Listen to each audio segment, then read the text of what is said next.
فوناجو خان بھی گھوڑا حاصل کر چکا تھا. اس کے حملوں میں زیادہ شدت پیدا ہو گئی تھی. فدائیوں کے پاس کافی گھوڑے تھے، مگر جو پیادہ غلام تھے انہوں نے اپنے ساتھیوں کی دیکھا دیکھی ایلخانی لشکر کے گھوڑے ہتھیا لیے. اسی اثنا میں گہرے دھوئیں کے بادلوں کا جھرمٹ چھانے لگا. یہ نہایت کڑا مرحلہ تھا.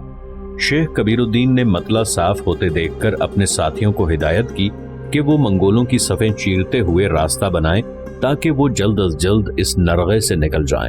فدائی غلاموں نے اپنے آقا کا حکم پا کر جان ہتھیلی پر رکھتے ہوئے شام کی طرف جانے والے راستے پر ایلخانی صفوں کو پچھاڑنا شروع کر دیا. دونوں طرف سے شدید حملوں کے باعث لاشوں میں اضافہ ہونے لگا. فدائی گروہ اپنی جان کی بازی لگا کر راستہ بنانے کی کوشش کر رہا تھا. ان کی کوششیں بالآخر کارگر ہوئیں اور وہ ایلخانی لشکر کی صفوں کو وہاں سے پیچھے ہٹنے پر مجبور کرنے میں کامیاب ہو گئے. مطیع الدین اور شیخ کبیر الدین نے جب راستہ صاف دیکھا تو انہوں نے منظم انداز میں اپنے ساتھیوں کو دوسری جانب منتقل کرنا شروع کر دیا. وہ لڑائی کے ساتھ پسپائی اختیار کرتے رہے. فوناجو خان نے آگے بڑھ کر ایلخانی لشکر کا راستہ روکنے کی کوشش جاری رکھی. لڑائی کی صورت یکسر بدل گئی تھی. فدائی گروہ بخوبی منگولوں کا نرغہ توڑنے میں کامیاب ہو گیا تھا. یہ الگ بات تھی کہ اس خوفناک لڑائی میں کثیر تعداد موت کی بھیٹ چڑھ گئی تھی.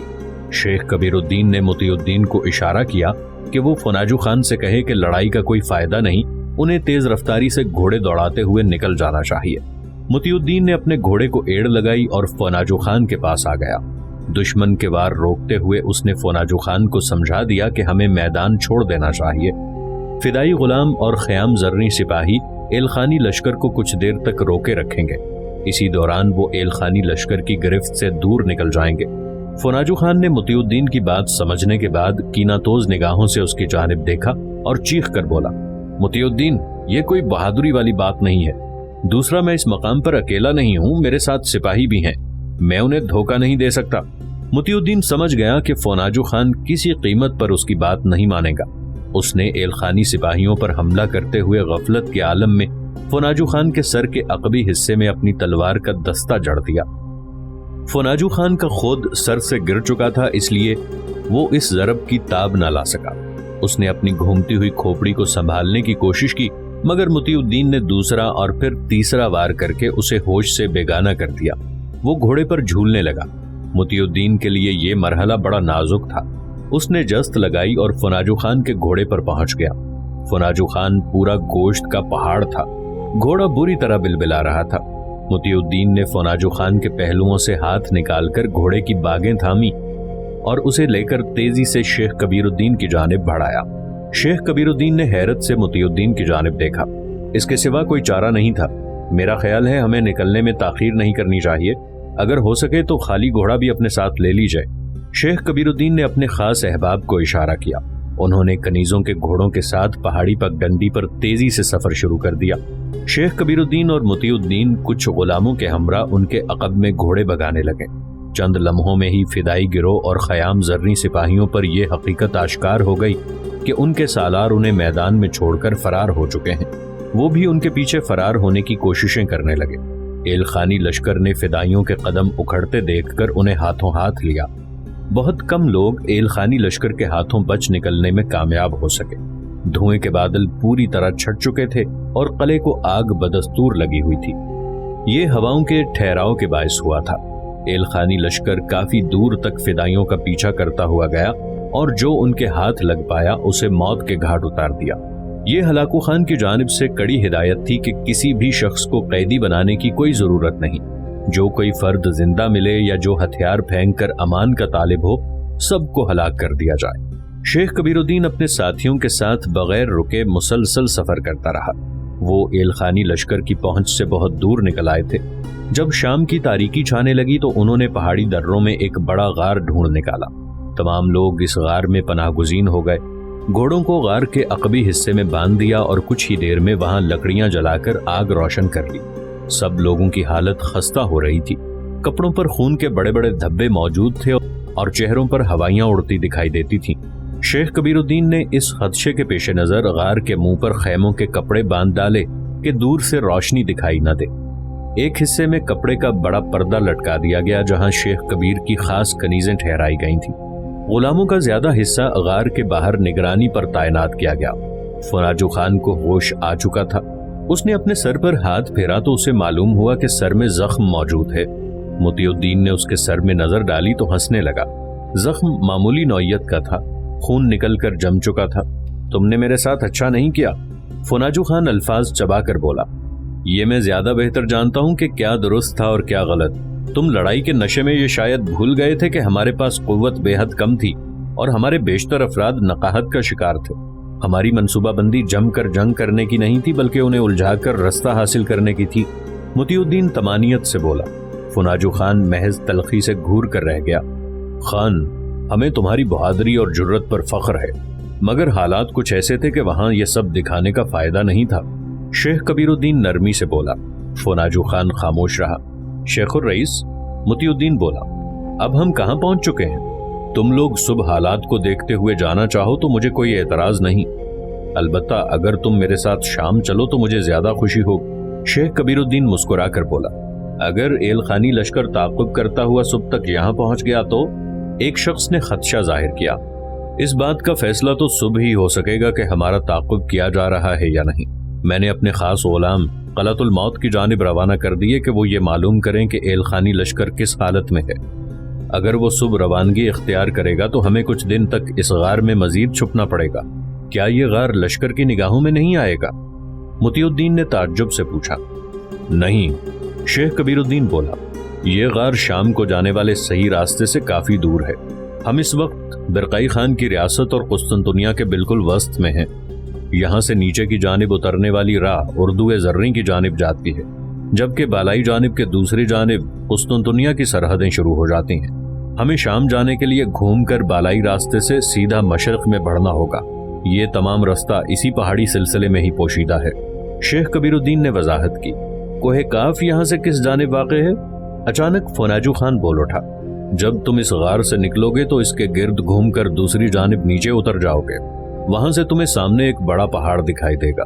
تم اس کی سیدھ میں 2 دن تک مسلسل سفر کرتے رہنا۔ اس کے بعد سبز وادی کی سرزمین شروع ہو جائے گی۔ وہاں سے اس بڑے پہاڑ کے مخالف سمت میں سفر ہوگا۔ نصف دن کے فاصلے پر تمہیں اپنے سامنے کوہ قاف دھندلا سا دکھائی دے گا۔ شیخ کبیر الدین نے بتایا۔ ہمیں کس راستے سے سفر کرنا ہوگا؟ مطیع الدین نے پوچھا۔ اسی راستے سے، مگر سبز وادی سے کوہ قاف کی طرف نہیں بلکہ اس کے دائیں پہلو میں نصف دن کے سفر کے بعد تم سمرقند کی حدود میں پہنچ جاؤ گے۔ شیخ کبیر الدین نے جواب دیا۔ اسی دوران ایک غلام تیزی سے اندر چلا آیا۔ اس نے آتے ہی شیخ کبیر الدین کو تعظیم دی۔ مطیع الدین کو اس کے کندھے پر کچھ لٹکتا ہوا دکھائی دیا تو وہ سمجھ گیا کہ ان کے لیے شکار لایا گیا ہے۔ وہ پہاڑی جانور تھا جس کی شناخت مطیع الدین کی عقل سے باہر تھی۔ کچھ ہی دیر میں وہ جانور آگ پر بھونا جانے لگا اور پھر سب اپنے پیٹ کی آگ بجھانے میں مشغول ہو گئے۔ دوسری صبح جب وہ بیدار ہوئے تو کافی دن نکل آیا تھا۔ دوپہر کے وقت جاسوس غلام یہ خبر لائے کہ منگول لشکر قلعۃ الموت کی مرمت میں مشغول ہے۔ البتہ ان کے سپاہی تمام وادی میں بکھرے ہوئے ہیں۔ منگول لشکر نے اپنے خیمے بھی نہیں اکھاڑے۔ شیخ کبیر الدین سمجھ گیا کہ وہ تعاقب کرنے کا ارادہ نہیں رکھتے۔ اس نے سفر کی تیاری کا حکم دے دیا۔ وہ شام ہونے سے پہلے دوسرے طے کردہ غار تک پہنچنا چاہتا تھا۔ مطیع الدین نے اس سے اجازت طلب کی تو اس نے انہیں گھوڑے اور 2 خیمے دے دیے اور معذرت اختیار کرتے ہوئے کہا کہ اس کے کھانے کا سامان کا بندوبست نہیں ہے، انہیں شکار پر ہی گزارا کرنا ہوگا۔ مطیع الدین اس کی بات پر ہنسنے لگا۔ شیخ کبیر الدین نے اپنے ایک خاص غلام کو ہدایت کی کہ وہ انہیں صحیح راستے پر ڈال کر واپس لوٹ آئے۔ شیخ کبیر الدین نے نہایت پرجوش انداز میں انہیں رخصت کیا۔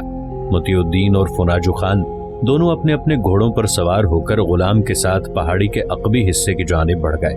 قریباً 4 کوس کا فاصلہ طے کرنے کے بعد غلام نے انہیں چند ضروری باتیں سمجھائیں اور واپس لوٹ گیا۔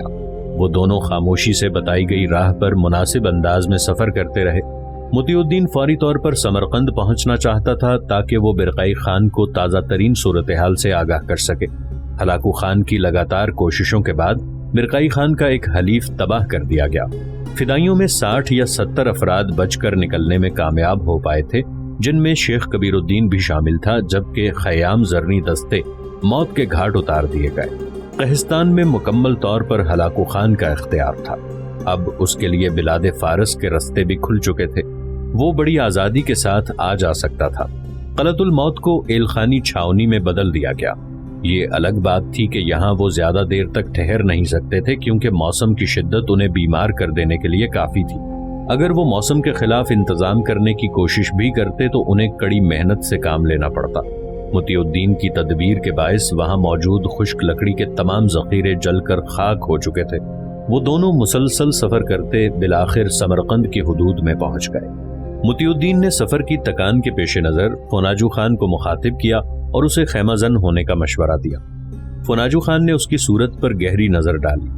وہ اندازہ لگانے میں ناکام نہیں رہا کہ مطیع الدین کا ستا ہوا چہرہ اس بات کی غمازی کر رہا تھا کہ اگر فوری آرام نہ کیا گیا تو ممکن ہے کہ وہ بے ہوش ہو کر گر جائے۔ فوناجو خان نے اس کی ہمت بندھائی اور مشورہ دیا کہ قریب ہی کوئی چشمہ ملے گا تو وہیں خیمہ لگا لیا جائے گا۔ انہیں زیادہ تردد نہیں اٹھانا پڑا۔ کچھ فاصلے پر انہیں ایک قدرتی چشمہ دکھائی دیا۔ وہ دونوں وہاں پہنچ کر نڈھال سے زمین پر لیٹ گئے۔ فوناجو خان کی ہمت کچھ باقی تھی۔ اس نے چند لمحے سستا کر دونوں گھوڑوں کی باگیں ایک بڑے پتھر کے نیچے دبائیں اور چشمے کے پانی کے چھینٹے منہ پر مارنے لگا۔ تھوڑی دیر بعد مطیع الدین نے بھی ہمت کی اور پانی کے چھینٹوں سے اپنے ہوش و حواس درست کیے۔ فوناجو خان نے تھوڑی دیر میں اپنے خیمے کھڑے کر لیے۔ اسی دوران ایک پہاڑی بکرا پانی پینے کے لیے چشمے کی جانب آ نکلا۔ مطیع الدین نے اسے دیکھ کر فوناجو خان کو چوکنا کیا۔ فوناجو خان نے بکرے کی صورت دیکھی تو اس کا چہرہ کھل اٹھا۔ وہ اس پر یوں ٹوٹ پڑا جیسے اس کا من پسند مشغلہ ہاتھ لگ گیا ہو۔ پہاڑی بکرا بھاری بھرکم فوناجو خان کے آگے زیادہ دیر مزاحمت نہ کر سکا اور زمین پر ڈھیر ہو گیا۔ فوناجو خان اسے گھسیٹتا ہوا خیمے کی جانب لایا۔ مطیع الدین ایک پتھر سے ٹیک لگا کر بھوجل نگاہوں سے یہ سب دیکھ رہا تھا۔ اس کی آنکھیں بے خوابی کے باعث انگارہ ہو رہی تھیں۔ تم کون لوگ ہو بھائی؟ ایک اجنبی آواز ان کے عقب میں گونجی۔ وہ دونوں چونک کر اس کی جانب دیکھنے لگے۔ وہ شکل و صورت سے تاتاری ہی دکھائی دیتا تھا۔ قاضی جمال الدین ابو عبداللہ محمد بن سالم اپنے دور کی ایک سر آمد روزگار شخصیت تھے۔ ان کے دادا کا نام واصل تھا اور اسی نسبت سے وہ دنیا علم و فن میں علامہ ابن واصل کے نام سے مشہور و معروف ہوئے۔ 604 ہجری میں علامہ ابن واصل پیدا ہوئے اور اس دور کے نامور اساتذہ سے مختلف علوم کی تحصیل کی۔ سند فراغت کے بعد حمات نامی شہر میں سلسلہ درس و تدریس شروع کیا اور پھر تاتاری یلغار کے باعث وہاں سے ہجرت کر کے قاہرہ چلے آئے۔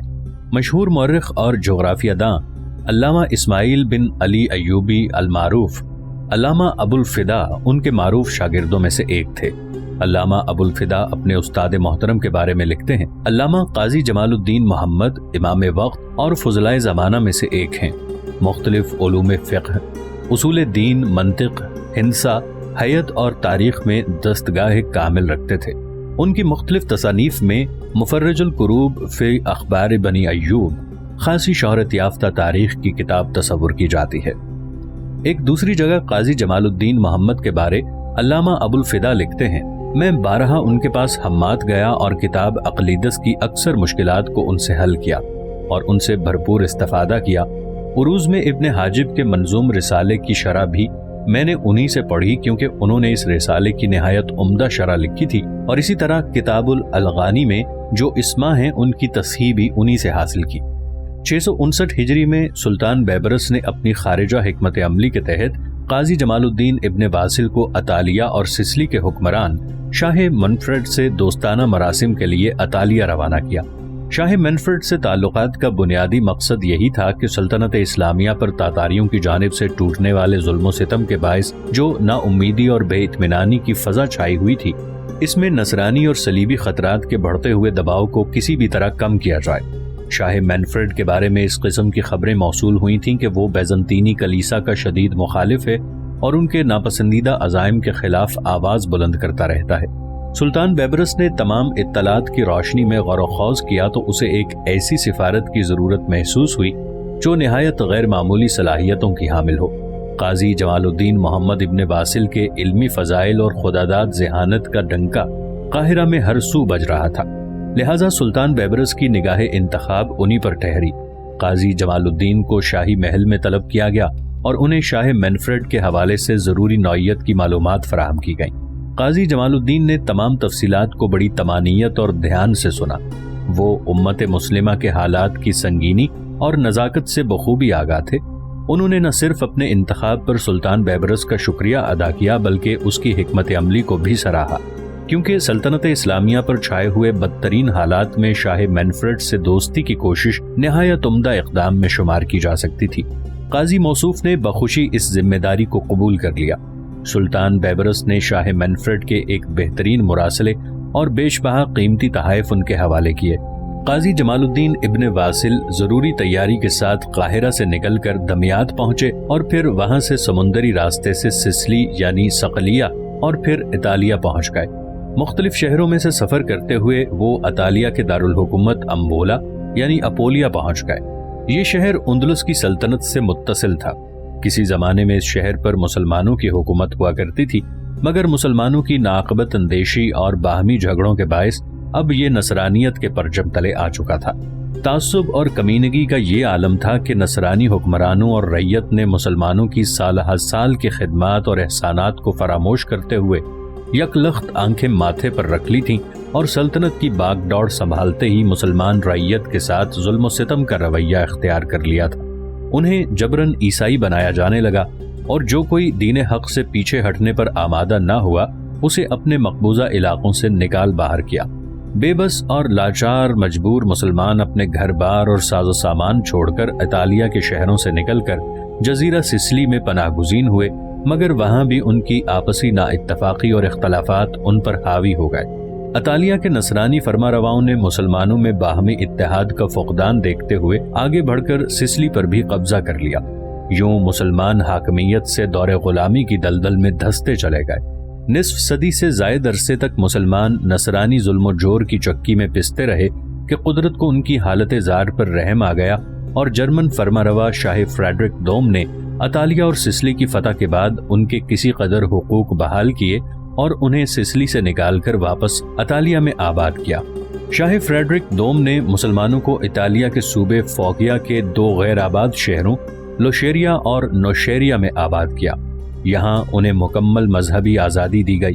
مورخین کے مطابق ان دونوں شہروں کی آبادی 80,000 نفوس سے زیادہ تھی۔ اس کے علاوہ جو مسلمان اطالیہ کے دیگر علاقوں میں اقلیت کی صورت میں رہتے تھے وہ علیحدہ تھے۔ شاہ فریڈرک دوم کے اس اقدام کے پیش نظر بیزنطینی کلیسا نے سخت اور کڑی تنقید کا رویہ اختیار کیا، مگر شاہ فریڈرک دوم نے بیزنطینی شہنشاہیت کو جوتے کی نوک پر رکھتے ہوئے ان کے سب مطالبات رد کر دیے۔ وہ خود کو صرف فرما روا کہلانا پسند کرتا تھا، نہ کہ دین نصرانیت کا خادم۔ شاہ قسطنطنیہ کو شاہ فریڈرک دوم کا یہ جارحانہ رویہ ذرا نہیں بھایا، مگر وہ اپنے ریاستی انتشار اور قوت کی کمی کے باعث کچھ کر گزرنے سے قاصر رہا۔ شاہ فریڈرک دوم کی موت کے بعد اس کا بیٹا کانڈ چہارم کے لقب سے 648 ہجری میں تخت پر بیٹھا۔ بیزنطینی کلیسا نے ایک بار پھر مسلمانوں کو ان علاقوں سے باہر نکالنے کا مطالبہ کیا اور دین نصرانیت کی خدمت اختیار کرنے پر زور دیا۔ اس کے علاوہ کئی پرکشش سہولتیں بھی دینے کے وعدے کیے، مگر شاہ کانڈ چہارم نے بھی اپنے باپ کی روش کو برقرار رکھا اور مشرقی کلیسا کے نصرانیت زدہ مطالبات کو نظر انداز کرتے ہوئے مسلمانوں سے عمدہ سلوک کیا۔ شاہ کانڈ چہارم 652 ہجری میں وفات پا گیا تو سلطنت کا بوجھ اس کے بھائی شاہ مینفرڈ کے کندھوں پر ڈال دیا گیا، جو کہ پہلے سے جانشین مقرر تھا۔ بیزنطینی کلیسا نے ایک بار پھر کوشش کی تو شاہ مینفرڈ نے مشرقی کلیسا کے سابقہ اقدامات کو کڑی تنقید کا نشانہ بنایا اور اس کے خلاف پرزور پروپیگنڈے کا آغاز کر دیا۔ شاہ مینفرڈ کی پوری کوشش تھی کہ پورے یورپ کے نظام سلطنت کو نصرانی اثرات سے بالکل پاک کر دیا جائے اور مسلمانوں کی مانند متوازن اقتدار کی روش ڈالی جائے۔